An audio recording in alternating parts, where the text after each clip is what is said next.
Hey everybody, and welcome to a new week. It is the press. I'm Ryan Ballingy. Thanks for being here. We're going to go over the opening lines, have some kind of first clicks and first thoughts about the Rocket Mortgage Classic, and that's in Detroit. And we are kind of starting a string of the season where, with the exception of the Scottish Open and the Open Championship, which will be played in Scotland in the next couple of weeks, we're going to have some opportunities, I think, to chase some players who might be able to deliver some significant, if not spectacular, value for us.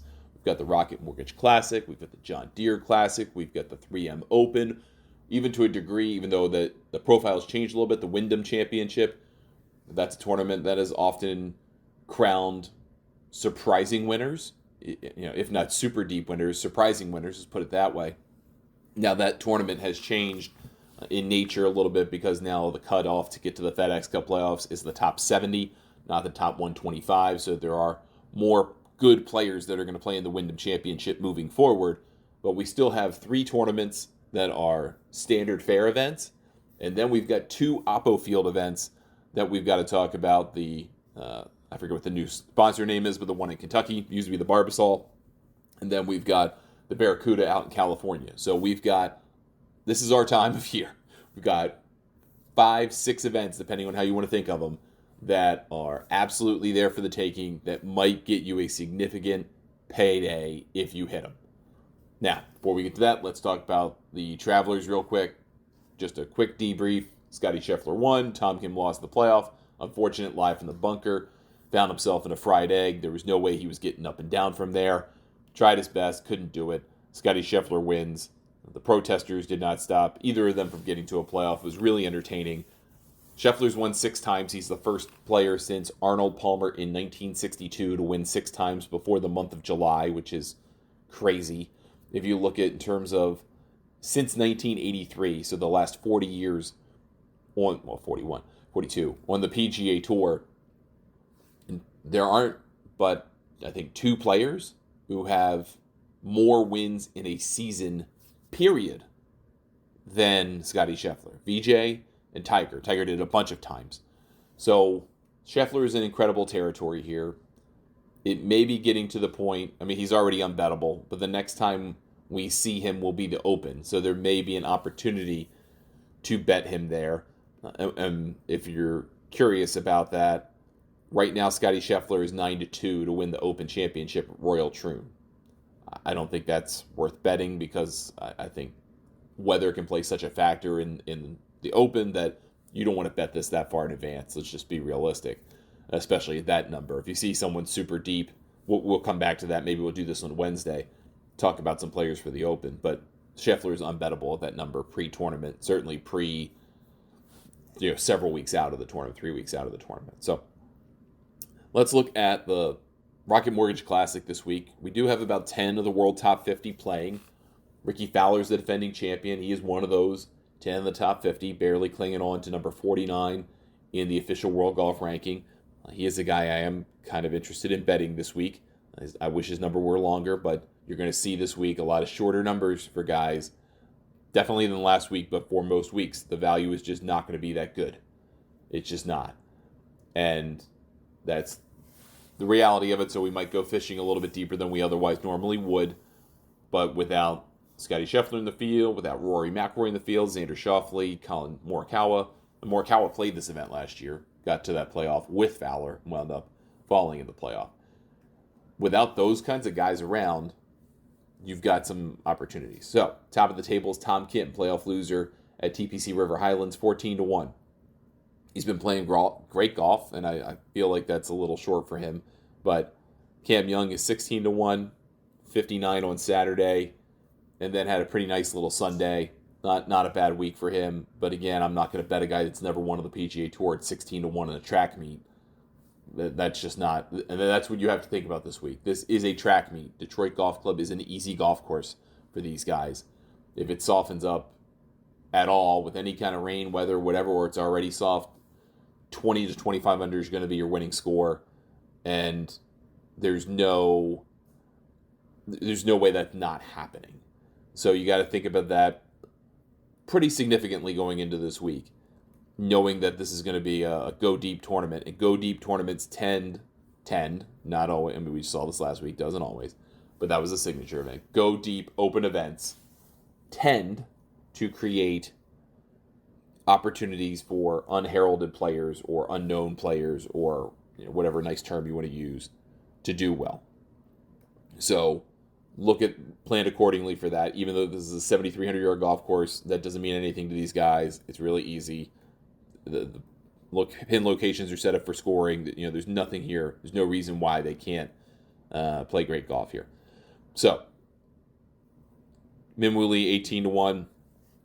I think he could tear this place up. I just don't think he's quite there yet. Akshay is 20-1.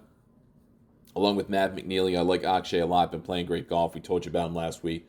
Kind of in that space where he could do something, but just not quite up to the task on Sunday.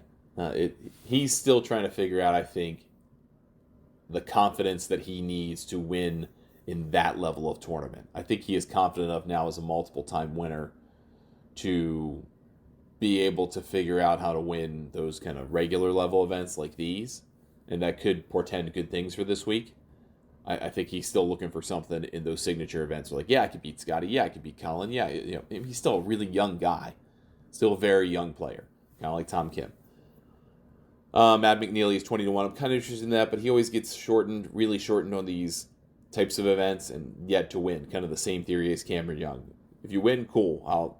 Then we lose. But I'm not betting a guy who's never won before 20-1.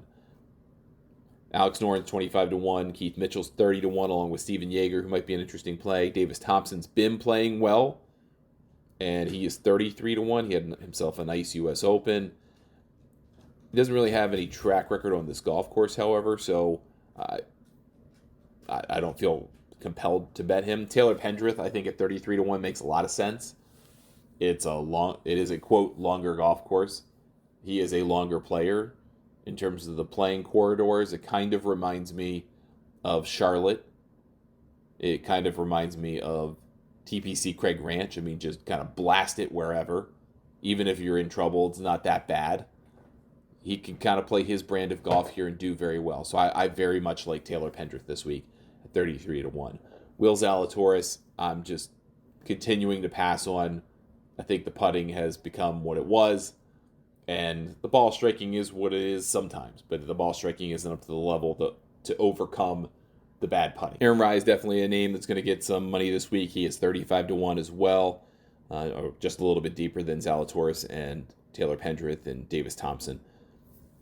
I don't think I'm going to put any money on a guy like Aaron Rai. Again, same situation, hasn't won yet. He has the game, might be very interesting on a top 10 bet, top 5 bet even, but I'm going to pass on the overall. Ricky Fowler's 40-1. I think he's found something. I don't know how actionable that is quite yet. Maybe wait a couple weeks, but I do like what I've seen from him recently, just in bits and pieces. It's not perfect. It's not, hey, he's going to win.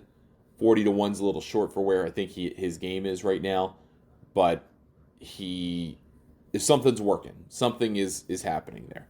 Robert McIntyre's 40-1. I don't even know why he's playing this week. I don't see the value in it for him. Ben Griffin, 45-1, along with Chris Kirk. Those guys are certainly worth looking at. I like Ben Griffin more of the two.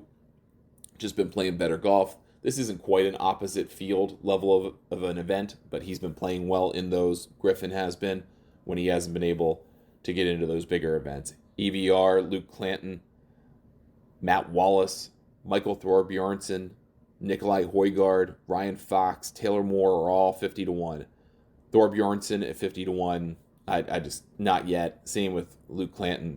They're both good players, and you're going to see a number of either recent pros or high-level AMs competing this week.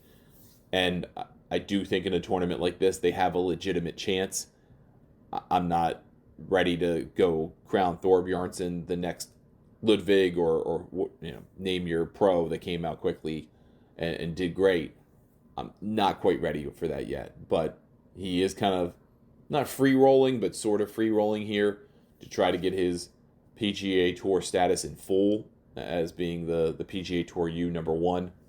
He's got an opportunity to be able to do that and take that card. So there is a little bit of pressure on him with that opportunity, but at the same time, not much. I mean, he got his first crack at it at the Travelers. So go from there. Luke Clanton is a great player. Had himself a very nice U.S. Open against Neil Shipley, who is also in this field. And I think he has a tremendous amount of potential, but potential doesn't mean a whole lot in the pro game. Let's just be realistic. Ryan Fox, I do like a lot at 50-1. Really like a lot. He's been playing good golf. This style of golf fits him. Just banging out there and make birdies. That is Ryan Fox golf right there. Kevin Yu, Nick Dunlap, 60-1. No. Mark Hubbard, 66, along with Patrick Rogers, Sam Stevens, and Taylor Montgomery. I am kind of interested in him at the Mark Hubbard at that number. He does have a good finish here, a 12th place finish in 2020. But take of that what you will. I mean, there's not a lot of horses for courses here this week. Daniel Berger, 70-1.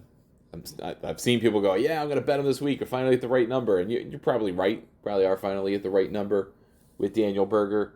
But pass for me. I didn't mention Matt Wallace. I should mention him. I think I saw him at 50-1. Been playing pretty good golf. T4 at the Byron Nelson, T20 at Myrtle Beach, T43 in the PGA, T27 in the Canadian Open, T15 last week in the Dutch Open, tough scoring conditions. I do like him on a golf course like this. Then we'll start to kind of back it out a little bit more. We want to start going over everybody. Jackson Koivoon, who played in the Memorial Tournament, represented himself very well. I thought 80-1, a guy that can absolutely ball and hit the crap out of the ball. He's a guy you got to watch out for, and I think he's got a fairer number here to win. I would like to see it more like 150 to 200-1, but he's got a fairer number here in this field than Thor Bjornsson and Clanton. I like his game a lot. Andrew Novak in 90-1 is interesting to me. Jake Knapp's 100-1, and I mean he's just struggling right now, and that kind of tells you what you need to know. If you want to start looking for some deeper, longer shots, I think you should look at Mac Meisner at 110-1. Playing good golf, just scoring well and kind of beating up on these fields where you need to kind of get those additional points where you can get them to keep your card. Joel Damon, whose name is spelled wrong on this sports book, that's awesome. 150-1. I'm only pointing it out because his name's spelled wrong. He does seem to have kind of started back on the right path. He's 159th in the world right now. He was T10 at the Canadian Open in his last start. He's been making cuts. He has been making cuts. He's made his last 5 in a row. That T10 in Canada might have been a little bit of a spark. I wouldn't be surprised if he plays well here. You may want to look at him, win properly spelled, at 150-1. And I think that's going to kind of be it for me, at least on the way it's listed right now. I probably will look for some longer plays here. I do want to give a shout out to Skyhook DFS. And he has pointed out a couple of AMs here. We've both talked about Koivoon, but he's looking at a kid out of Virginia who is Ben James. He's 250-1. I mean, he's got a pretty interesting number, I think. Worth looking at least. Some other guys you may want to just put a nickel on, 5 cents on. Maybe Willie Mack's kind of interesting. Qualified for the U.S. Open. Maybe on a top 10 bet, 110-1, be kind of interesting to me. I'll point him out. Maybe a Callum Tarrant, guy who can just kind of bang it out there. He has not played good golf. Not saying he's going to win. Not saying he's even going to sniff a win. But if there's something weird that's going to happen, this is the kind of place where that could happen. He has had a very crap year. I mean, true garbage year. But if something weird's going to happen, it's going to be in a place where you can hit the ball really hard and far. And his best finish of the year was at Punta Cana, a place that was 7,400 yards, par 72, that you could hit it really far, T23. So if you're going to try and make a leap of leaps, maybe him at 400-1 or 28-1 on a top 10 could be interesting. Outside of that, no thank you. I mean, most of these guys that are longer than 150, 110, I'm out on. I'm not gonna reach too far here this week. It's just not worth it.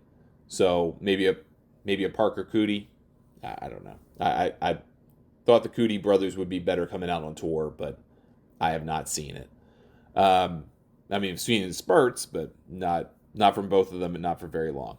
If you're trying to think about horse for course plays here this week, we did mention Chris Kirk, a couple of top 15s in the last 3 years, 2 of the last 3 years. Steven Yeager's been in the top 10 here the last 2 years, so he's probably a play worth looking at.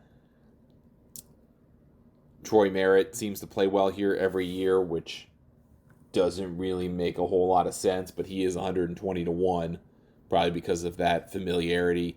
Alex Noren's played well here. We'll talk about this tomorrow. Taylor Pendrith, we mentioned, has played well here. Other than that, I'm just going to kind of more or less talk about this tomorrow. We did talk about Matt Wallace, I believe. Has a couple of top 12 finishes here in the last 4 years.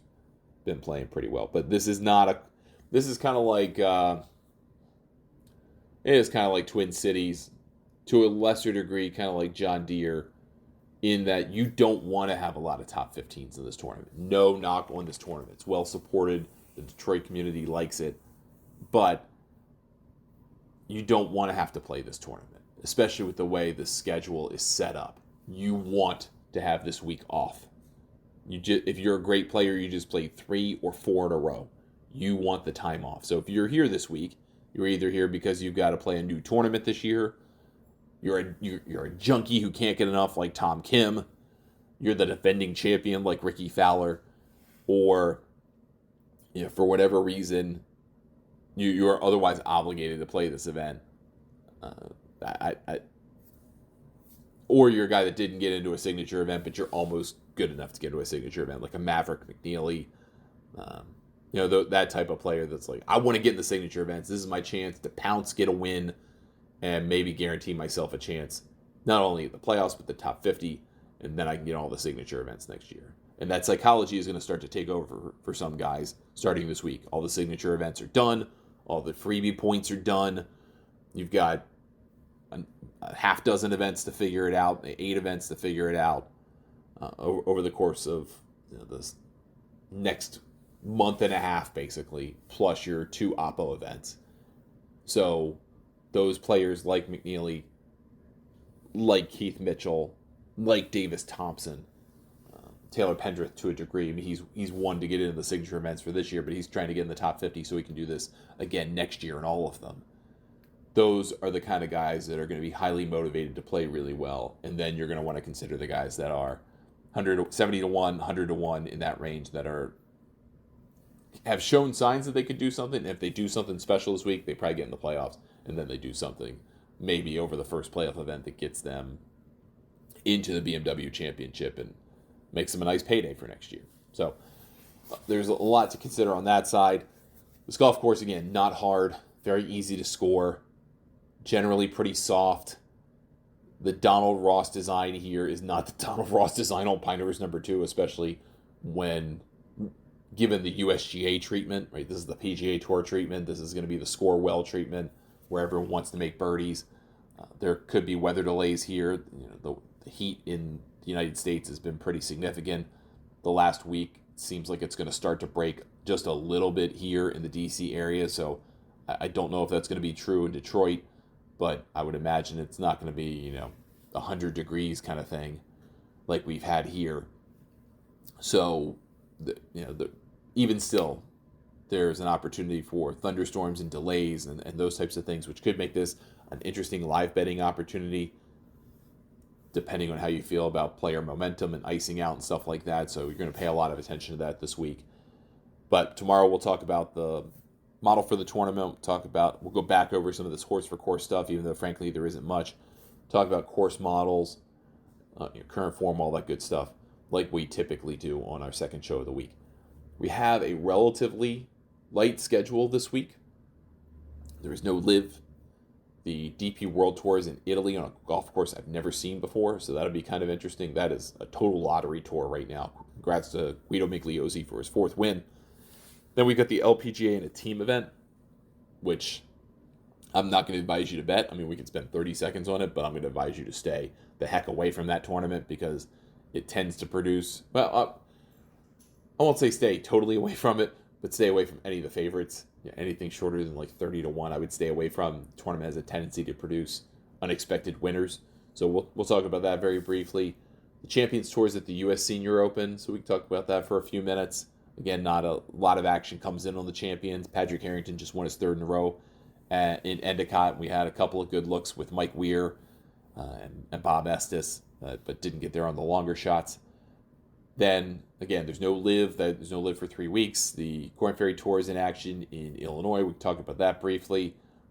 And then I think that's the extent of it this week. So not quite as much action, not quite as much bettable action this week, but we'll try to get to the rest of that on the Wednesday show.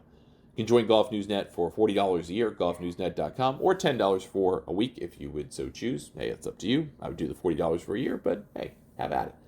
You can email me, Ryan at thegolfnewsnet.com. I'm on Twitter, Threads, X, Instagram, and Blue Sky at Ryan Balanchie, Facebook and YouTube, Ryan Balanchie Golf, and then Golf News Net is the handle on every single one of those services. Back tomorrow with another show. Let's have another great winning week. Thanks so much for listening, and we will talk to you next time on The Press.